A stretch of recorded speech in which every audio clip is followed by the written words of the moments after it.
Welcome to the conversation. De facto President Elon Musk and Texas Governor Greg Abbott celebrated the firing of a worker whose pronouns were found in an email signature.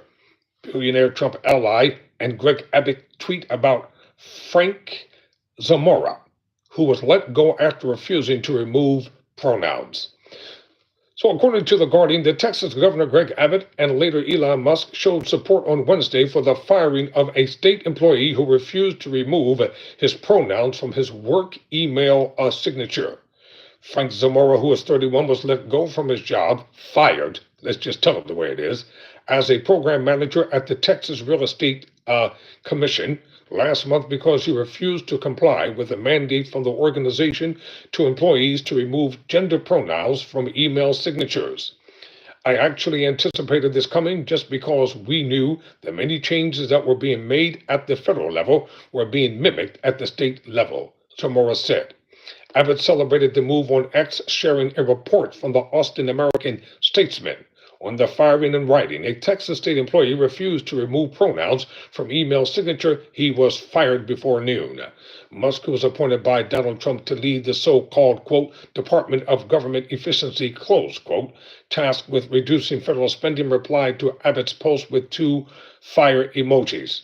Soon after Trump signed an executive order on 20th of January titled Defending Women from Gender Ideology Extremism and Restoring Biological Truth to the Federal Government, which recognized only two sexes, male and female, Abbott issued his own directive for the state on the 30th of January with similar language. State agencies like the TREC interpreted Abbott's directive for themselves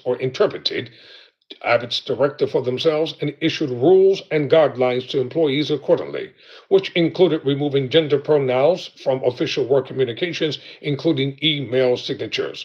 Greetings all. It was a beautiful weekend in Austin, and I hope you were able to enjoy it. On a very different note, based on a recent directive from Governor Abbott, the agency is modifying its employee email signature block template by removing preferred pronouns.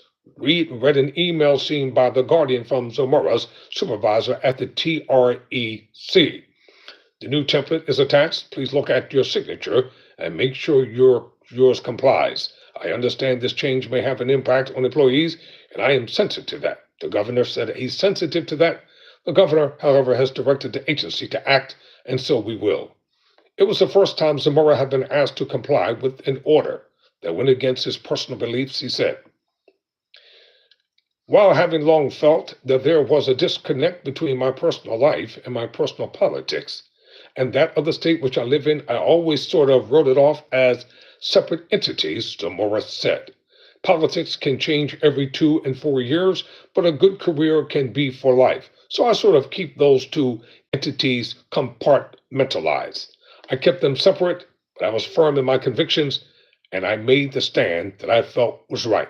Zamora announced his refusal to comply in a letter penned to his supervisors, which read in part, I recognize that my employer has the right to dictate the matter in which I address the public. I also recognize that in the grand scheme of things, the layout of an email signature block is a fairly innocuous and inconsequential piece of our daily duties. However, it is clear that this latest directive is part of a broader effort to wipe out the acknowledgement of non-binary, intersex, and transgender persons throughout Texas, as well as sending the societal message that these individuals are not accepted in this state. After sending the letter, Zamora said he was ultimately given the choice between removing the pronouns, resigning, or being terminated. He chose to keep the pronouns and refused to resign. He was then fired in the first week of February. When asked about the response from Abbott and Musk, Zamora said, I don't really have a response to that. They're doing what they must do to appease the groups that have kept them in power. That would be my only comment on the subject. Zamora added, pronouns are grammar. They're a function of almost every sentence that we speak. Their origins go back to Old English and the Vikings. However, we have chosen to make them a politicized topic and a hot-button issue. I felt that this order was strictly passed down to appease a certain political movement. and that it was strictly done essentially to win a culture war. And I do not believe that the LGBTQ plus community, trans individuals, non-binary, intersex, or individuals who choose to display their preferred pronouns deserve to be made political collateral or to be put on the chopping block. Of course, there was not a response from either Musk or Abbott. Well, their days are coming. Midterm elections are coming up. The general election in 2028. Oh, there are going to be a lot of surprises, and MAGA's going to be mad. Never surrender, never quit.